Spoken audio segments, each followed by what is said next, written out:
L'idée du jeu, en fait, vu que le thème c'est l'urbanisme, c'est de m'inspirer d'un peu un classique du jeu vidéo qui est sorti dans les années 80 qui s'appelle Rampage, donc dans lequel on incarne des créatures type King Kong, Godzilla.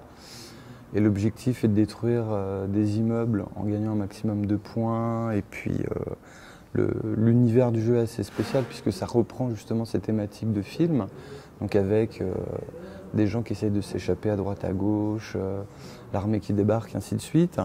Sauf que là, l'idée de mon jeu, c'est d'inverser le rôle. C'est-à-dire qu'on n'incarne pas justement King Kong ou Godzilla, mais au contraire un des civils, un des habitants des villes, qui doit donc sauver les civils de l'invasion de ces monstres. Et aussi je dirais, des dommages collatéraux causés par l'intervention de l'armée, de la police, etc. Voilà. Donc c'est un petit jeu typé 8 bytes, avec des graphismes très simples, voilà, pour que ce soit à la fois immédiatement compréhensible, mais aussi que ce soit faisable en 48 heures. Parce que forcément, quand on veut faire quelque chose de plus recherché, ça demande plus de temps. Voilà, donc l'idée, elle est là, elle est un petit peu d'inverser les rôles et que ce soit vraiment très très simple. C'est un truc, on déplace un personnage à gauche, à droite, on peut sauter, transporter les civils dans l'ambulance, voilà, quelque chose de très basique. Pour faire le jeu en lui-même, j'utilise un outil qui s'appelle Scratch, donc qui est un logiciel qui a été développé par le MIT et qui se base sur la technologie Squeak. Donc initialement, c'est un logiciel qui a été conçu pour apprendre la programmation à tout le monde, donc aux enfants, aux adultes, à qui on veut. Seulement, très rapidement, ils se sont aperçus qu'on peut en faire différents types d'usages, et notamment la création de petits jeux vidéo.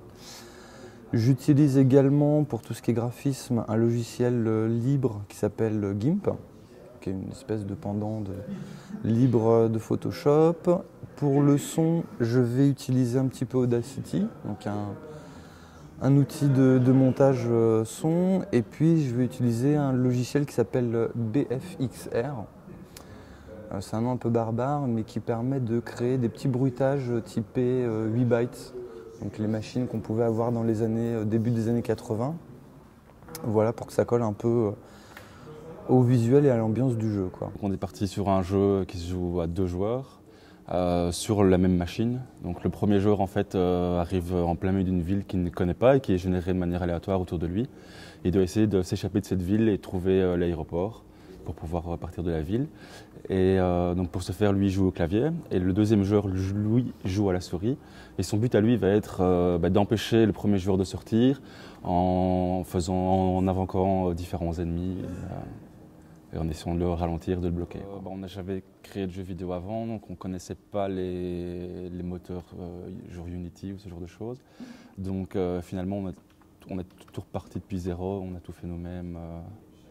Voilà, moi je suis développeur en informatique de gestion, donc j'avais déjà des bases dans le langage, j'avais jamais fait de jeux vidéo, donc c'est la première.